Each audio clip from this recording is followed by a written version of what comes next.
வணக்கம் நண்பர்களே. இந்த வீடியோவில் நம்ம 10th எக்கனாமிக்ஸு லெசன் 2 பார்ப்போம். சரியா?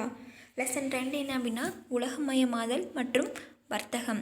நம்ம ஆல்ரெடி சொன்ன மாதிரி இம்பார்ட்டன்ட் பாயிண்ட்ஸ் மட்டும் தான் பார்த்துட்ருக்கோம். ஸோ இது மட்டும் எக்ஸாம் பாயிண்ட் ஆஃப் வியூவில் பார்த்தாலே போதும். ஏன்னா 10th எக்கனாமிக்ஸுன்றது ரொம்ப கம்மியாக தான் இருக்கும்.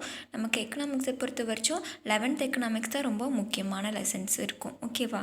சரி, இது ரொம்ப பேசிக்ஸாக தான் இருக்கும். ஸோ இதை பார்த்துருவோம். சரியா?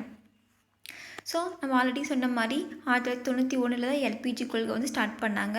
இதன்படி உலகமயமாக்கல் அப்படின்றது ஒன்று கொண்டு வந்தது. ஸோ இந்த உலகமயமாக்கல் அப்படின்ற இங்கிலீஷில் குளோபலைசேஷன்ற வேர்டை வந்து அறிமுகப்படுத்தியவர் யார் அப்படின்னா தியோடர் லெவிட். யார்? தியோடர் லெவிட் அப்படிங்கிறவர் தான் அறிமுகப்படுத்தினார். ஓகேவா? ஸோ இதை வந்து உலகமயமாக்கலை 3ஆக பிரிச்சிருக்காங்க. தொன்மையான உலகமயமாக்கல், இடைப்பட்ட நவீன உலகமயமாக்கல். நவீன உலகமயமாக்கல்னு இப்போ இருக்கிறது. தொன்மையானது அப்படின்னா நம்ம சிந்து சமவெளி நாகரிகம், சுமேரிய நாகரிகம்லாம் பார்க்குறோம் இல்லையா, அந்த காலத்துலேருந்து தொன்மையான நாகரிகம். ஓகேவா? ஸோ அது நமக்கு தேவை கிடையாது. ஸோ முக்கியமாக பார்க்கணும் அப்படின்னா இடைப்பட்ட காலத்தில் அப்படின்னா இந்த ஐரோப்பியர்கள் வந்து வெவ்வேறு நாடுகளுக்கு போய் வாணிகம் பண்ணாங்களே, நிறைய ஐரோப்பியர்கள் கூட நம்ம நாட்டுக்கு கூட வந்தாங்க, இந்தியாவுக்கு கூட வந்தாங்க. ஸோ போர்ச்சுகீசியர்கள், டச்சுக்காரர்கள், பிரிட்டிஷ்காரர்கள், பிரெஞ்சுக்காரர்கள், ஸ்பானிஷ் இவங்க எல்லாமே வந்தாங்க இல்லையா. ஸோ அதுதான் வந்து இடைப்பட்ட உலகமயமாக்கல். நவீன உலகமயமாக்கல்னால் நம்ம இந்தியா வந்து சுதந்திரத்துக்கு அப்புறம் வந்து 19ஆம் நூற்றாண்டில் வந்து உலகமயமாக்கல் வந்து நவீன வடிவத்தை வந்து அடைஞ்சிது அப்படின்னு சொல்கிறாங்க. சரியா? ஸோ ஆரம்ப காலத்தில் வந்து வர்த்தகர்கள் வந்து எப்படி இருந்தாங்க அப்படின்னா, ஃபஸ்ட்டு வந்து ஆரம்ப காலத்தில் வர்த்தகர்கள் வந்து நமக்கு இந்தியாவுக்கு யார் வந்தாங்க அப்படின்னா ஃபஸ்ட் வந்தது வந்து போர்ச்சுகீசியர்கள் தான். ஓகேவா? ஆரம்ப காலத்தில் போர்ச்சுகீசியர்கள் தான் வந்து இந்தியாவிற்கு, ஐரோப்பிலேருந்து இந்தியாவுக்கு வரத்துக்கு புதிய கடல் பாதையை வந்து வாஸ்கோ ட காமா வந்து கண்டுபிடிச்சார். ஓகேவா? ஸோ அதுக்கு முன்னாடியே 1053 கலிங்க வர்த்தகர்கள் வந்து சிவப்பு வண்ணக்கல் அலங்கார பொருட்களை வந்து, கலிங்கம்னா இப்போ இருக்கிற ஒடிசா. ஓகேவா? அங்கேருந்து இங்கே வந்திருக்காங்க, வந்து விற்கிறதுக்காண்டி வந்திருக்காங்க. சரியா? அதை வந்து விற்க ஆரம்பிச்சிருக்காங்க அப்படின்னு சொல்கிறாங்க. ஆசியாவுக்கு கொண்டு போய், தென்கிழக்கு ஆசியாவுக்கு கொண்டு போய் விற்றுருக்காங்க. ஓகேவா? ஸோ போர்ச்சுகீசியர்களில் ஃபஸ்ட்டு வாஸ்கோ ட காமா தான் வந்து புதிய கடல்வாதையை வந்து ஐரோப்பாவிலேருந்து இந்தியாவுக்கு கண்டுபிடிச்சிருக்காரு. வாஸ்கோ ட காமா மே 1498 வந்து கள்ளிக்கோட்டைக்கு வந்து வாணிபத்திற்காக வந்தார். ஸோ அதே மாதிரி போர்ச்சுகல்லேருந்து அவர் இங்கே வந்த செலவை விட இங்கேருந்து அவர் எடுத்துகிட்டு போன பொருட்களோட மதிப்பு கிட்டத்தட்ட அவர் செலவு செய்ததை விட 60 மடங்கு. அப்போ எவ்வளோ எடுத்துகிட்டு போயிருக்காருன்னு பாருங்கள், அவ்வளோ சம்பாரிச்சிட்டு போயிருக்காரு. ஸோ அவர் 2வது பயணம் வந்து 1502, ஃபஸ்ட்டு 1998, 2 வந்து 1502. அப்போ வந்து வர்த்தக நிறுவனங்கள், அதாவது ஃபேக்ட்ரிஸ் மாதிரி எங்கெல்லாம் நிறுவியிருக்காங்க அப்படின்னா கள்ளிக்கோட்டை, கொச்சின், கடனூரில் வந்து போர்ச்சுகீசியர்கள் வந்து வர்த்தக நிறுவனங்கள் நிறுவியிருக்காங்க. ஸோ அவர்களுடைய தலைநகரமாக வந்து கொச்சின் வந்து இருந்துச்சு. நெக்ஸ்ட் வந்து டச்சுக்காரர்கள் வராங்க. டச்சுக்காரர்கள் அவருடைய டச்சு கிழக்கு நிறுவனத்தை 1602 உருவாக்குறாங்க. 1605 டச்சு நிறுவனத்தோட அட்மிரல் வாண்டர் ஹக்கேன் அப்படின்றவர் டச்சு நிறுவனத்தை மசூலிப்பட்டினம், பெத்தபோல் அப்படின்னா நிஜாம்பட்டினம், தேவனாம்பட்டினம் ஆகிய இடங்களில் வந்து நிறுவினார். ஓகேவா? அதே மாதிரி 1610 சந்திரகிரி ராஜாவுடன் பேச்சுவார்த்தை நடத்தி பழவேற்காடு அப்படின்ற இடத்துலையும் வந்து இன்னொரு ஃபேக்ட்ரி வந்து கட்டுறாங்க. இண்டிகோ, வங்க கச்சாப்பட்டு போன்ற இதர பொருட்கள் வந்து டச்சுக்காரர்களால் ஏற்றுமதி செய்யப்பட்டது. என்னென்ன ஏற்றுமதி பண்ணியிருக்காங்க? இண்டிகோ, வங்க கச்சாப்பட்டு வந்து டச்சுக்காரர்கள் வந்து ஏற்றுமதி செய்யப்பட்டது. டச்சுக்காரர்கள் தலைமையிடமாக எது இருந்துச்சு அப்படின்னா பழவேற்காடு இருந்துச்சு. ஓகேவா? ஆங்கிலேயர்கள் வந்து டிசம்பர் 31, 1600 அங்கே கிழக்கிந்திய கம்பெனி நாங்கள் வந்து இந்தியாவில் தொடங்க போகிறோம் அப்படின்னு சொல்லி எலிசபெத் ராணிக்கிட்ட வந்து பட்டை உரிமை வந்து வாங்குறாங்க. வாங்கிட்டு 1911 மசூலிப்பட்டினத்திலையும் 1626 பழவேற்காடுலையும் வந்து நிறுவனங்களை நிறுவுறாங்க. கோல்கொண்டா சுல்தான் வந்து ஆங்கிலேயர்களுக்கு வந்து கோல்டன் ஃபயர்மேன் அப்படின்ற ஒரு பட்டத்தை வந்து கொடுக்குறாரு. யார் ஆங்கிலேயர்களுக்கு கோல்டன் ஃபயர்மேன் பட்டம் கொடுத்தார் அப்படின்னா கோல்கொண்டா சுல்தான். அதே மாதிரி 1632 அவர்களை, அதாவது ஆங்கிலேயர்களை ராஜ்ய துறைமுகங்களில் இலவசமாக வர்த்தகம் செய்யவும் அனுமதி வழங்கினார் கோல்கொண்டா சுல்தான். யாருக்கு? ஆங்கிலேயர்களுக்கு. 1639 ஆங்கிலேயர்களால் வந்து சென்னையில் வந்து ஒரு கோட்டை கட்டிச்சது தான் இப்போ இருக்கிற சென்ட் ஜார்ஜ் கோட்டை. ஓகேவா? அதே மாதிரி சோழமண்டல கடற்கரையில் இருக்கிற மசூலிப்பட்டினம் அப்படின்ற இடத்த தான் வந்து ஆங்கிலேயர்கள் வந்து தலைமையகமாக வந்து வச்சுருந்தாங்க. அடுத்து பார்த்திங்கன்னா டேனிஷ்காரர்கள் வராங்க. 1616ஆம் ஆண்டில் வராங்க. இந்தியாவில் வந்து டிராங்குபார் அதாவது தரங்கம்பாடி தமிழ்நாடு இந்த ரெண்டுமே வந்து டேனிஷோட தலைமையிடமாக வந்து இந்தியாவில் வந்து இருந்துச்சு. அடுத்து ஃப்ரெஞ்சுக்காரர்கள் 1668 வராங்க. அவங்களும் கோல்கொண்டா சுல்தான் கிட்ட அனுமதி வாங்கி முதல் ஃப்ரெஞ்சு தொழிற்சாலையை 1668 ஸ்டார்ட் பண்ணுறாங்க. ஓகேவா. 1693 டச்சுக்காரர்கள் வந்து பாண்டிச்சேரியை வந்து கைப்பற்றி திரும்ப வந்து ஃப்ரெஞ்சுக்கிட்டே வந்து கொடுத்துட்றாங்க. 1701 பாண்டிச்சேரி வந்து ஃப்ரெஞ்சுக்காரர்களோட தலைமையிடமாக மாறுது. அடுத்து இந்தியாவில் வந்து உலகமயமாக்கல் அப்படின்னா நம்ம வந்து எல்லா நாட்டில் இருந்துமே வர்த்தகம் பண்ணிக்கலாம், நம்மளும் எல்லா நாடு கூடயும் வர்த்தகம் பண்ணிக்கலாம் அப்படிங்கிறது தான். ஸோ அது வந்து எப்படி ஸ்டார்ட் ஆச்சுன்னு பார்க்கலாம். ஃபஸ்ட்டு வந்து வளைகுடா போர் வந்து நடக்குது 1980 81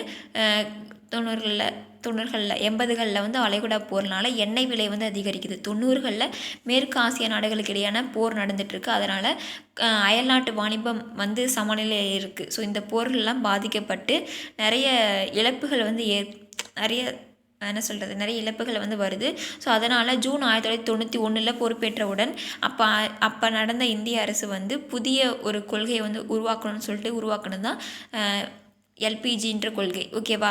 ஏன்னா அவங்க ஏன் அந்த கொள்கை வந்து உருவாக்குறாங்க, ஏன் வந்து உலகமயமாக்கல் கொண்டு வராங்க அப்படின்னா நம்ம இந்தியா வந்து இங்கிலாந்து பேங்க் ஆஃப் இங்கிலாந்தில் 40 டன் தங்கத்தை வந்து அடமானம் வச்சிட்டு இருந்துச்சு. அந்த சூழ்நிலையில் தான் ஜூலை 1991 அரசாங்கம் வந்து தாராளமயமாக்கல் நாம் வச்சுக்கோங்க ஜூலை 1991 எல்பிஜின்ற கொள்கையை வந்து கொண்டு வராங்க. ஓகேவா.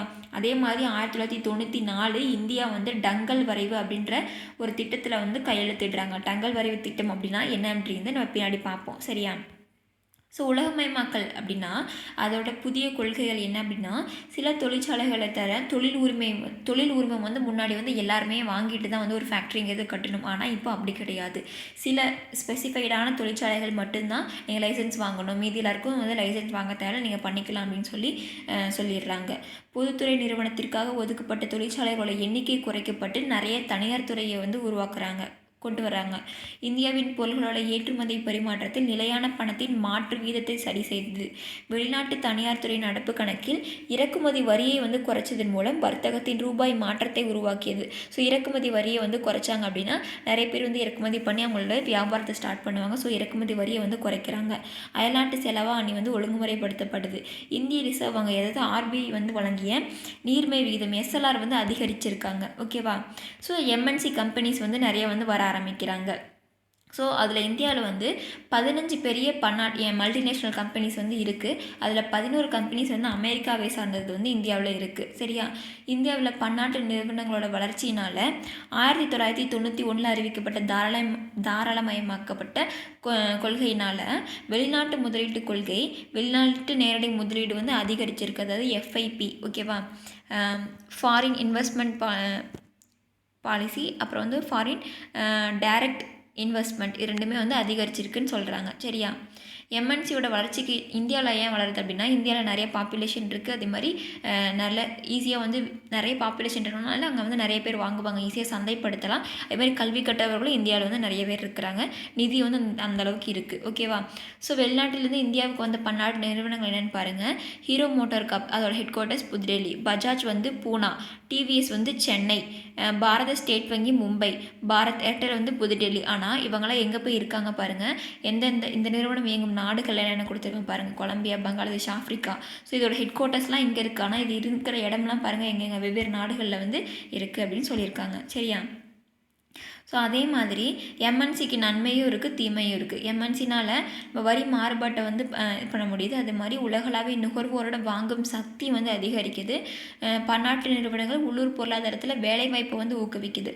ஸோ அதே மாதிரி எம்என்சியோட தீமைகளும் இருக்குது. என்ன அப்படின்னா பன்னாட்டு நிறுவனங்கள் வந்து முற்றுரிமை சில தயாரிப்புகளுக்கு வந்து வளர்ப்பதற்கான ஒரு வழி. ஓகேவா. ஸோ அவங்க வந்து கொண்டு வந்து விற்கிறனால நம்ம உள்நாட்டு பொருட்கள் வந்து யாரும் வாங்க மாட்டேங்கிறாங்க இல்லையா. ஸோ அந்த மாதிரி சில தீமைகளும் வந்து இருக்குது எம்என்சினால். பழகலை அப்படின்னு சொல்கிறாங்க. ஸோ இப்படி வர்த்தகம் வந்து நம்ம நாடுகளுக்கு இடையே நாடு விட்டு நாடு வந்து ஃபுல்லாக உலகம் ஃபுல்லாக பண்ணிகிட்ருக்கோம். ஆனால் இந்த வர்த்தகத்துக்கு எல்லாமே வந்து நிர்வகிக்கிறதுக்கு உலகம் முழுக்க இப்போ இந்தியாவுக்குள்ளே வர்த்தகம் பண்ணால் நம்ம இந்திய அரசு வந்து பார்த்துக்குது. இதே உலகம் முழுக்க எல்லா நாடுகளும் வர்த்தகம் பண்ணால் அதில் எந்த ஒரு பிரச்சனைகளும் வராமல் பார்த்துக்கிறதுக்கு ஒரு அமைப்பு வேணும் அப்படின்றது ரியலைஸ் பண்ணுறாங்க. ஸோ அதுக்கான உலகம் முழுக்கும் இருக்கிற வர்த்தகத்தை வந்து நிர்வகிக்கிறதுக்காக ஒரு அமைப்பு வந்து உருவாக்குறாங்க. அதுதான் WTO, அதாவது வேர்ல்டு ட்ரேட் ஆர்கனைசேஷன், உலக வர்த்தக அமைப்பு. ஸோ அது எப்படி வந்து உருவாகுதுன்னு பார்ப்போம். ஓகேவா? ஸோ இதில் வந்து என்னென்ன கோட்பாடுகள்லாம் இருக்கும் பார்த்தீங்கன்னா, பொருளாதார ரீதியில் பின்தங்கிய உற்பத்தியாளர்களுக்கு வாய்ப்புகளை வழங்குறது, வெளிப்படைத்தன்மை, பொறுப்புணர்வு, குழந்தை தொழிலாளர், கட்டாய தொழிலாளர் இல்லை அப்படின்றத உறுதிப்படுத்தணும் எந்த ஒரு ஃபேக்ட்ரியாக இருந்தாலுமே, பாகுபாடின்மை, பாலின சமத்துவம், சமப்பங்கு, கூட்டமைப்பு சுதந்திரம், திறனை வளர்த்தல், நியாயமான அமைப்பினை மேம்படுத்தல், சுற்றுச்சூழலுக்கு மதிப்பளித்தல், அதெல்லாம் வந்து இதோட கொள்கைகளாக வந்து இருந்திருக்கு. அதே மாதிரி தொழிலாளர் உரிமைகளை மேம்படுத்துறது, பாதுகாப்பான நிலையான விவசாய முறைகள். ஸோ இதெல்லாம் வந்து ஜஸ்ட் ட்ரீட் பண்ணிக்கோங்க. எல்லாமே நம்ம ஜென்ரலாக வந்து தெரிஞ்ச மாதிரி தான் இருக்கும். ஓகேவா? ஸோ இவங்க எப்படி உருவாக்குறாங்க பாருங்கள். ஃபஸ்ட் வந்து கேட் அப்படின்ற ஒரு ஒப்பந்தம் ஒன்று போடுறாங்க. அதாவது கேட் அப்படின்னா general agreement of trade and tariff, அதாவது சுங்கவரி வாணிபம் குறித்த ஒரு பொது உடன்பாடு அப்படின்றாங்க. ஸோ 1947 23 நாடுகள் வந்து இந்த கேட் ஒப்பந்தத்தில் வந்து சைன் பண்ணுறாங்க. 1947 23 நாடுகள் வந்து சைன் பண்ணுறாங்க. ஸோ அதில் வந்து இதை சைன் பண்ணதில் இந்தியாவும் வந்து ஒரு நாடாக இருக்குது. ஸோ இயக்குனர் வந்து ஜென்ரல் ஆர்தர் டங்கல் அப்படிங்கிறவர் இறுதியாக வந்து ஒரு சட்ட ஒப்பந்த வரைவு வந்து கொண்டு வராரு. அதுதான் வந்து டங்கல் வரைவு அப்படின்னு சொல்கிறாங்க. சரியா? இந்த ஆர்தர் டங்கல் தான் கொண்டு வரனால அவருடைய பேரில் வச்சுட்டாங்க டங்கல் வரைவு அப்படின்றது. இப்போ முன்னே நம்ம பார்த்தோம் இல்லையா, 1994 இந்தியா வந்து இதில் சைன் பண்ணாங்க அப்படின்னு, அந்த டங்கல் வரைவு தான் இது. ஓகேவா? ஸோ கேட்டோட முக்கிய நோக்கம் வந்து அர்த்தமுள்ள விதிமுறைகளை பின்பற்றி பலவிதமான கட்டணங்களையும் ஒதுக்கீடுகளையும் மானியங்களையும் குறைப்பதன் மூலம் சர்வதேச வர்த்தகத்தை வந்து அதிகரிக்கணும் அப்படிங்கிறது தான். ஸோ நாடுகளுக்குள்ளே வந்து வர்த்தகம் பண்ணும்போது கட்டணங்கள் மானியங்கள்லாம் கொடுக்கணும். கட்டணங்களை குறைச்சி மானியங்கள்லாம் கொடுத்தோம்னா தான் நாடுகளுக்குள்ளே வந்து வர்த்தகம் பண்ணுவாங்க. ஸோ சர்வதேச வர்த்தகம் வந்து அதிகரிக்கும் அப்படின்ற நோக்கத்தோடு இவங்க வந்து செயல்படுறாங்க. ஸோ கேட் இது வரைக்கும் வந்து என்னென்ன சுற்றுகள் வச்சு இது வந்து உருவாக்குனாங்க அப்படின்னா, ஃபஸ்ட்டு ஜெனீவாவில் கேட் உருவாக்குறதுக்கு முன்னாடி சுற்றுகள் வச்சுருக்காங்க. அதாவது சுற்றுனா செஷன் நடந்திருக்கும், கூட்டங்கள் வந்து கூடியிருப்பாங்க. ஸோ ஃபஸ்ட்டு வந்து ஜெனீவாவில், அதாவது ஜெனீவாங்கிறதுக்கு ஸ்விட்சர்லாந்தில், இது ரொம்ப முக்கியம். ஜெனீவா சுவிட்சர்லாந்தில் 1947 நடக்குது. செகண்ட் வந்து ஃப்ரான்ஸில் இருக்க அன்னிசியில் 1949, இங்கிலாந்தில் இருக்கிற டாக்வேல தேர்டு சுற்று 1950-51, அப்புறம் 4, 5, 6 1956, 60, 61, 64, 67 சுவிட்சர்லாந்தில் நடக்குது. 7வது சுற்று வந்து ஜப்பானில் டோக்கியோவில் நடக்குது. 1973 79 வரைக்கும் நடக்குது. அப்புறம் 1986 1997 வரைக்கும் 8வது சுற்று, இறுதி சுற்றுன்னு சொல்லுவாங்க. ஏன்னா இதுதான் லாஸ்ட்டு சுற்று. இது வந்து உருகுவே நாட்டில் இருக்கிற பண்டாட்டே லெஸ்டி அப்படின்ற இடத்துல நடக்குது. அதனால் இது உருகுவே சுற்று அப்படின்னு சொல்லுவாங்க. சரியா? ஸோ இந்த சுற்றில் 1994 ஏப்ரல் மாதம் உலக வர்த்தக அமைப்பு அமைப்பதற்காக கேட் உறுப்பு நாடுகள் வந்து உருகுவே சுற்றின் போது வந்து இறுதி ஒப்பந்தத்தில் சைன் பண்ணாங்க. எத்தனை பேர் அப்படின்னா 104 உறுப்பினர்கள் வந்து சைன் பண்ணாங்க. ஓகேவா? ஸோ WTO வந்து உருவாக்குனது 1994 ஏப்ரல் மாதம் கடைசிக்கு உருவாக்கியிருக்காங்க. ஸோ வந்து எத்தனை பேர் சைன் பண்ணாங்க அப்படின்னா 104 உறுப்பு நாடுகள் வந்து சைன் பண்ணாங்க. அதில் நம்ம இந்தியாவும் ஒன்று. ஓகேவா? 1994 சைன் பண்ணியிருக்காங்க. சரியா? ஸோ இந்த WTO எப்போலேருந்து நடைமுறைக்கு வந்துச்சு அப்படின்னா ஜனவரி 1, 1995 முதல் நடைமுறைக்கு வந்தது. ஓகேவா? ஸோ இந்த வேர்ல்ட் ட்ரேட் ஆர்கனைசேஷன், உலக வர்த்தக அமைப்போட தலைமையகம் ஜெனீவா இருக்குது சுவிட்சர்லாந்தில். நோக்கம் வந்து வணிகத்தை கட்டுப்படுத்துதல், அயல்நாட்டு வணிகம். ஓகேவா? இதோட உறுப்பினர்கள் வந்து ஒரு தலைமை இயக்குனர், ஒரு 4 துணை தலைமை இயக்குனர்கள், அதோட 80 உறுப்பு நாடுகள்லேருந்து தேர்ந்தெடுக்கப்பட்ட 600 அலுவலக ஊழியர்கள் வந்து இருப்பாங்க. இதனுடைய குறிக்கோள் என்னன்னு பார்த்தீங்கன்னா, அயல்நாட்டு வாணிபத்திற்கான விதிகளை வந்து அமைக்கணும், அதை செயல்படுத்தணும். ஓகேவா?